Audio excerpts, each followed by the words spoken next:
Now, the next side of this, I said, was the communication. And I said that the communication, they're like twin towers. They're powerful when you read them together. And I'm going to make this very simple for you. Okay, you can make it very complicated. I think we need to keep things very, very simple. That's the goal of this. With communication, remember that as people get aggressive, as they get angry, as they get upset, as they become more violent potentially, move up the aggression continuum, things are happening inside their body. Their physiology is changing. They are going through their fight-flight response system.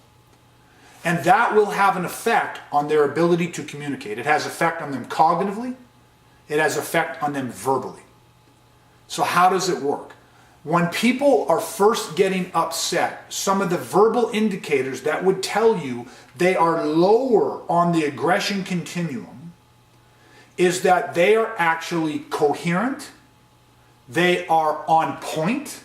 I'm not saying they're right, I'm saying they're coherent, they're on point, and they are speaking in like complete fluid sentences, paragraphs. Okay, now, one of the things we have to clarify is that the way in which they're talking to you may be completely inappropriate. They may be rude, they may be vulgar, they may be racist. So what is coming out of their mouth could be absolutely unacceptable, irreprehensible, horrible, all of that. I know that. But a big part of communication isn't what they're saying when it comes to reading aggression. It is how they are saying it. That is what we must focus on as the professionals. Not what they are saying, how they are saying it. What they say may have repercussions. You may have someone come into your place of business who is clearly racist, who is using racially motivated language, and you may want them out of that premises. You may stop doing business with them, all of that stuff. I'm not saying that what they're saying doesn't have consequences. We are here to talk about how to read levels of aggression. It is not what they say, it is how they are saying it. So let me begin to explain this. Somebody comes in and the doctor's late and I've been waiting here for 45 minutes and I don't have all day and I think that's extremely rude and all this stuff and you make me wait and I'm going on, but I'm articulating, I'm on point, I'm coherent in what I'm saying. It's the fact that I've been waiting and I made an appointment and I think 10 other people have come in here and they're all getting put ahead of me and I don't know why and I'd like a reason as to why. And so I'm talking and it all makes sense. If I'm swearing and I'm super loud and it's inappropriate to be doing that in this place where there's kids and it's a professional office setting and all that type of stuff, that's fine. It's not acceptable. But at least when you hear that I am coherent and that I am talking in full sentences, you know that I am slightly or I'm lower. I'm in high level trigger, low level escalation. Okay? Now, what happens from there is as I start to escalate up in my communication, you will start to see a shift. About the mid-levels, you will start to see a loss in coherency. You will start to see somebody or hear somebody going from sentences and paragraphs down to very short sentences, down to maybe even slightly broken or disjointed sentences, which is a reflection of broken or disjointed thinking. So if I'm talking about the fact that I've been waiting for over an hour to get in to see this doctor, and it happens every single time that I come here, I'm waiting at least an hour and a half, I book an appointment, I want you to explain to me why I need an appointment when I never get in on time, and why everybody's always running late, I'm coherent, I'm connected, I'm in sentences. Then all of a sudden it's like, I don't know how many times to say this, I'm waiting an hour, I've been here an hour. Like, I've been waiting an hour every time I come in here. It's an hour, like, why? Every time, why an hour? Like, it doesn't, I don't even get how, it doesn't even make sense. And it's like, and it's everywhere I go.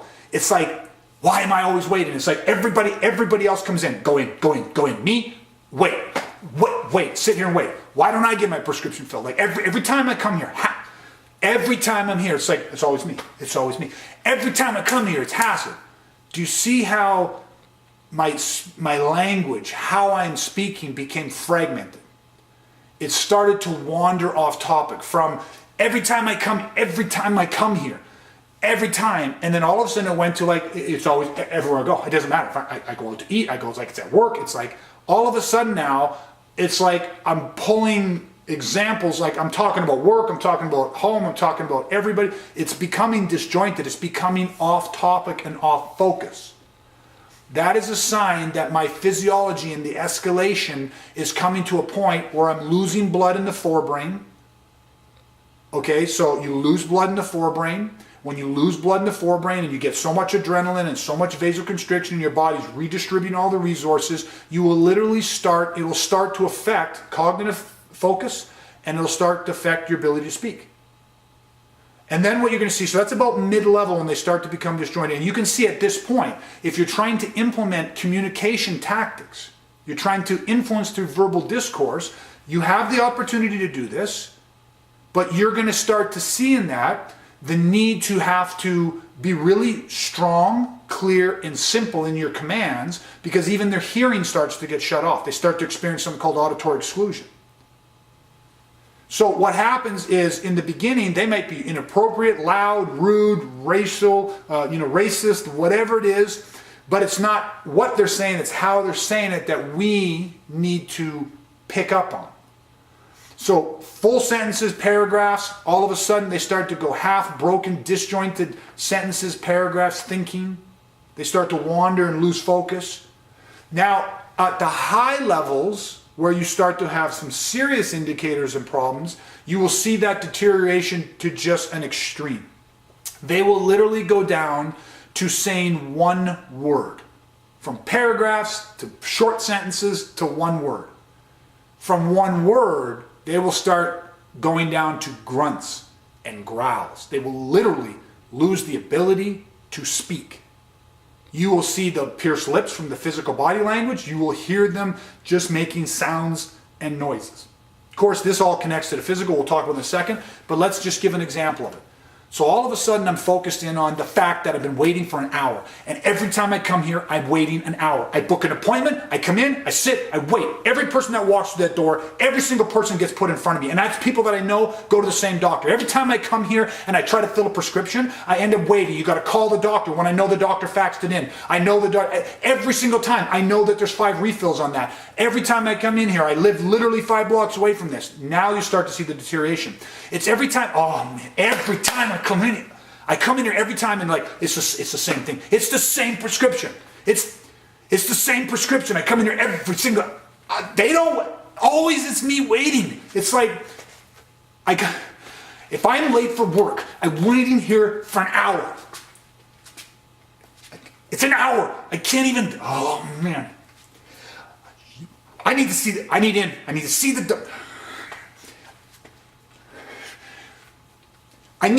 now. I want to fill it. Turn around and get it and bring it out to me. Do it. You can see where I start to illustrate the breakdown. It goes from speaking, again, it can be loud. I'm refraining from using profanity when a lot of times they won't do that. They're going to be swearing and everything else. We have to stay focused on how they're talking. Not what they're saying, how they're talking. At the point when somebody is like, everything. Are you kidding me? Like, they can't, it's like, we've seen this, right? People are literally like, they're choking on their words. They can't spit it out. Then you hear that. It's the grunting sounds. This is a massive indicator. Think about this. You say, well, they're just super frustrated. What is actually happening on a biochemical level is they literally can't think of the words. They can't express the word. They can't say it. Their physiology has changed so much that they can't get the word out of their mouth. You just hear the grunting. They start baring their teeth, which is a physical indicator that connects with this, but that's what starts to happen. So in communication as a behavioral indicator, I want you to understand very clearly that there is, and I'm just keeping this really simple, there is just a clear deterioration from being able to talk, to being disjointed and broken in your speech, to literally choking on your words, making grunting sounds, like just, you can't spit it out. You can't say what it is you're even trying to say. You're so frustrated. That reflects what's going on inside. And think about this. In communication, you say, can I de-escalate this person? Can they hear you? Do they have blood in their forebrain so that they can actually rationalize and listen to what you're saying and problem solve and think about the consequences of the path that they might be going down? Not if there's blood. Not if there's no blood in the forebrain, they can't. Not if they're under vasoconstriction, and not if they got auditory exclusion due to all the physiological changes going in the body from their fight-flight system being activated, and they don't understand how to regulate and control all of that. They literally could not hear you. The forebrain, the problem-solving, rationalizing, thinking part of the brain you're in right now, literally gets hijacked by the midbrain. The part of the brain that's indistinguishable from that of an animal. That's what happens when we start crossing from that mid-level of escalation and we start getting close to the crisis phase. And then at crisis, they're making some bad decisions that could have some very bad repercussions for everybody involved.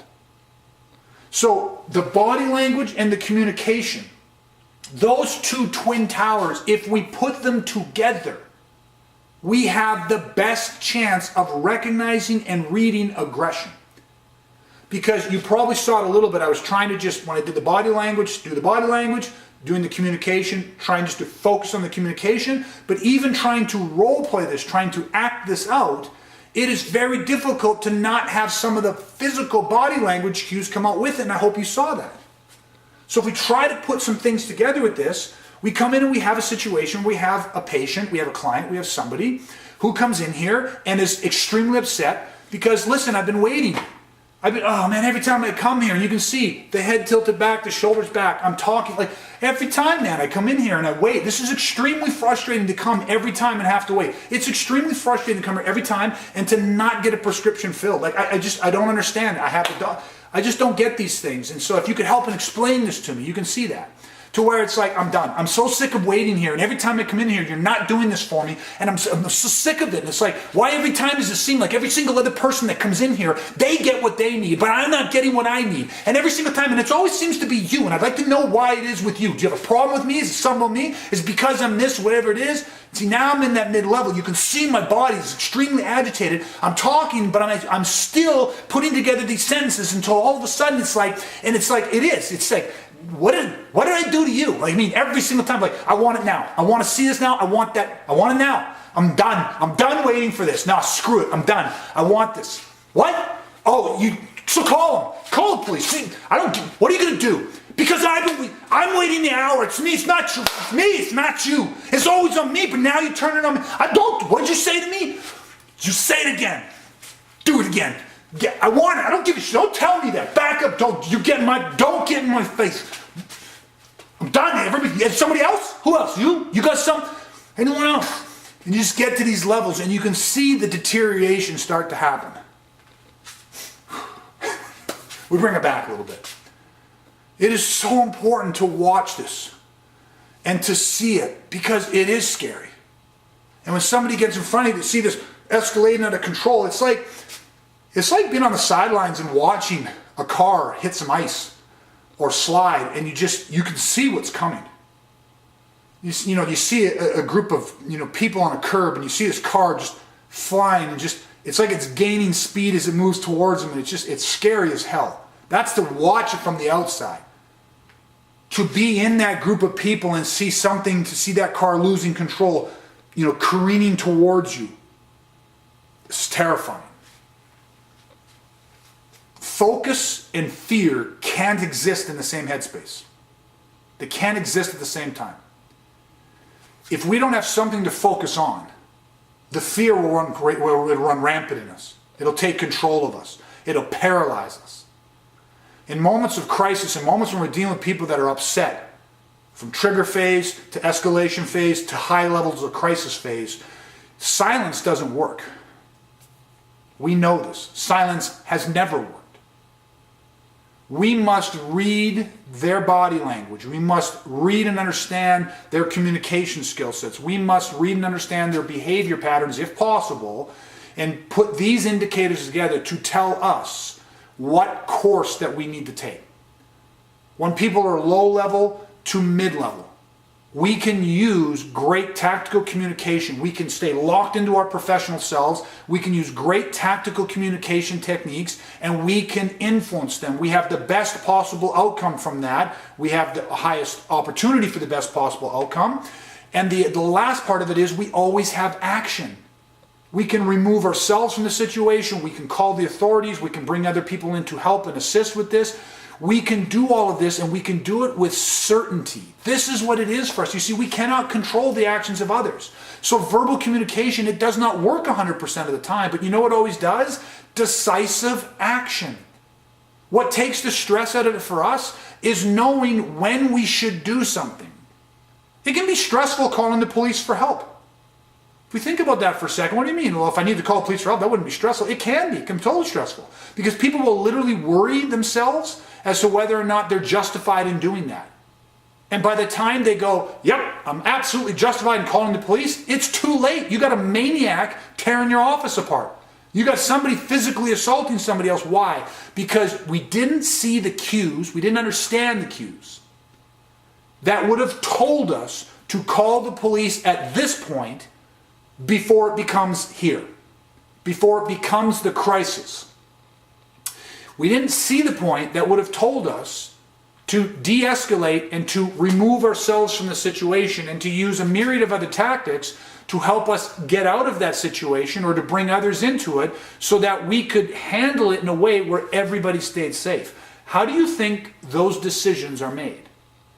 Those decisions are made by reading the information and seeing a situation for what it is. Not worse than it is, for what it is. That ability comes from reading aggression right. From seeing these indicators. Now, I'm just going to draw this out again real quick here, very simply, very crude. But we go back to our little thermometer. We got the trigger phase, we got the escalation phase, we got crisis, escalation, and we got the triggers. How fast can somebody go from trigger phase to crisis phase? As fast as you can blink your eye. It can happen that fast. What is the norm for that? It doesn't tend to happen that fast.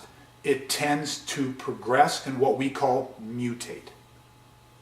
It goes from one point and it starts to wind its way up, which is good news. It means that you have opportunity to read all of those threat cues. Okay, so now remember, this particular course is on reading aggression right. That's it. It was to give you these three indicators. The body language, the communication, and I'm going to talk briefly again about behavior in a few seconds.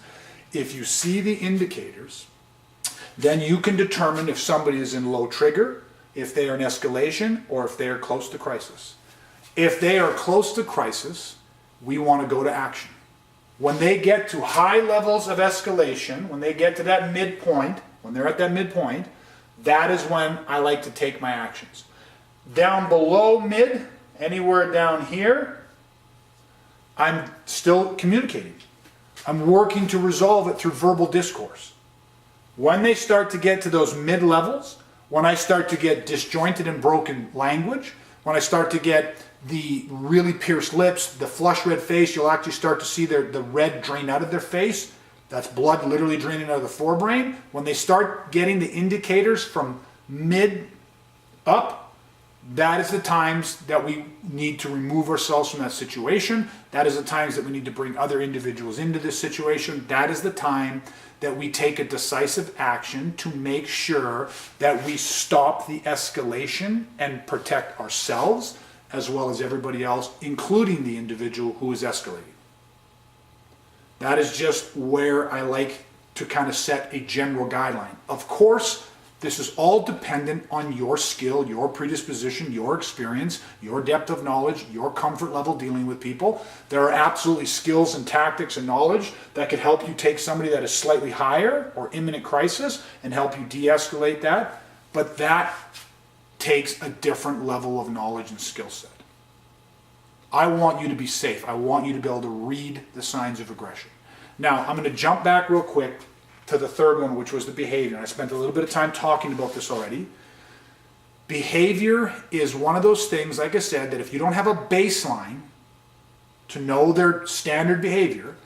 I've seen people, and I can tell you stories, and you know this being in the working world, as a business owner, you have clients and customers and patients that behave in ways that you're just like, it's almost unfathomable. It's like, I just can't believe somebody would do that. Can't believe somebody would say that. I can't believe somebody would act that way.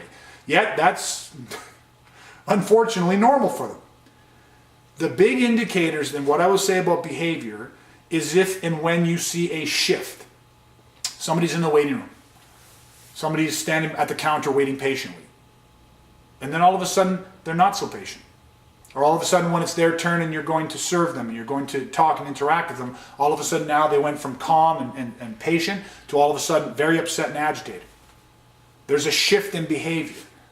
Always believe what people are telling you with their body language, with their communication, and with their behavior patterns.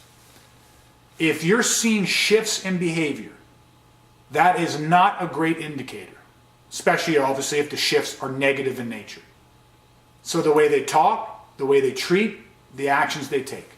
A behavior pattern can be the way somebody treats your equipment, the way that somebody treats the furnishings in your store. It's the way that they're just opening and shutting the door. It's the way that they're anything like that. They're picking up and putting down a cup of water, or treating your water cooler, or whatever it is. Behavior patterns are somebody shaking something or hitting something or slamming things or being rough with things and opening things, especially if they went from calm to aggressive that way. They are telling you where they are at on the aggression continuum. They are telling you that they have escalated. So make sure that when you see a shift in behavior, a noticeable difference in behavior, that you believe what that behavioral action is telling you. Take them for their word. Because that is the saving grace we have, is that there are indicators. There is always indicators. We don't always see them all. We don't always interpret them right, but there are always indicators. Okay, everybody, listen, this has been I'd say a strong foundational introduction to reading aggression right. If I had to recap it for you quickly, understand that aggression progresses linearly. It will always and is always trying to move up. Let me clarify that even deeper. If you see aggression, if you have somebody that you know and you go, man, look at that person, like they're agitated, and you do nothing, that is how it goes up. Low levels of aggression. Most of us, we do not like confrontation. We don't like conflict. But the earlier that you see the signs, the earlier you can intervene when they're lower in trigger or when they're lower in escalation, the better off you are, because that is when they are open and most easy to sway or to influence and to help decompress. And that is where you have great tactical communication concepts like we teach in our personal versus professional course. We teach you very simple tactics for how to influence and move somebody. That is the time to get in there and work that. Don't wait. The more we wait, silence doesn't work. Staying quiet, doing nothing has never worked. So it is very important for us to understand that. So step in at that moment. That is where aggression, it won't go away by itself. This is a common mistake that happens in schools and businesses all around the world. They see a change in behavior. They see signs of escalation and aggression in staff, employees, or customers, and they do nothing. And they think, oh, tomorrow will be better, next week will be better, but it doesn't really go away. Even if they come back and a day later or the next time you see them, they seem better, that wasn't dealt with. That is still somewhere in there. And the next time they get agitated or angry, they jump right back to that. Remember I said we all live on the aggression continuum. You have people that are super happy, and the second they're not happy, they jump right to here, man. They go from 0 to 50 like in a blink of an eye. Because they are chronically and habitually conditioned to exist there on the aggression continuum. And that's what turns into down the road at some point an employee coming back in and shooting the place up. That's what turns into a student coming back into school and shooting the place up. Because we missed the signs and we didn't take the early intervention. We didn't get in there and help manage the aggression.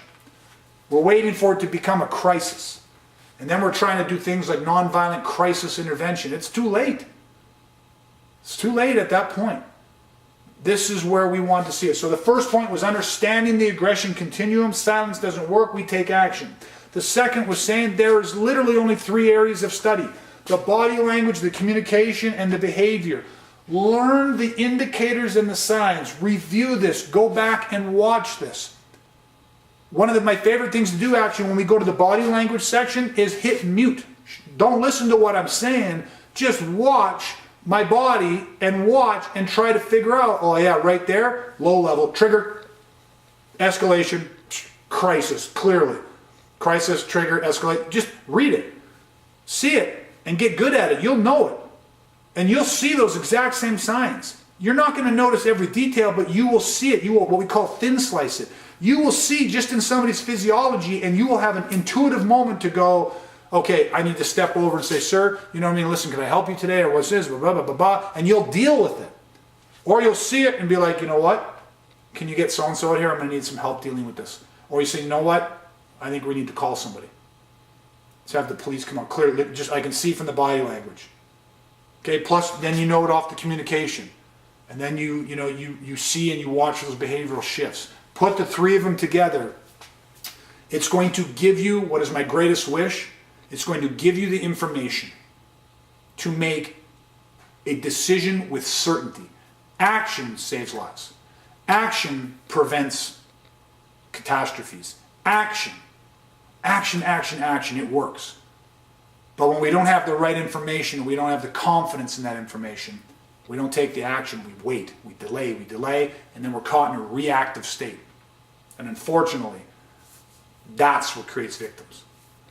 All right, everybody, listen, I hope this has been of service to you. I just really felt strongly that I wanted to put a course like this together. And like I said, I think it's a great, strong foundation to start the knowledge and the journey on this. Down the road, I'm looking at developing a slightly more in-depth and more advanced series on this, so look for that. But other than that, as always, it has been my greatest honor to serve you. Time is the greatest gift. You never get it back. I want to deeply thank you for spending yours with me today. Again, I hope this course has been of value to you. And if there's any questions, comments, concerns in any way, please feel free to reach out to myself or organization. We are always here to help and to be of service to you. And that is everybody. Until next time, as always, please stay safe, stay ready.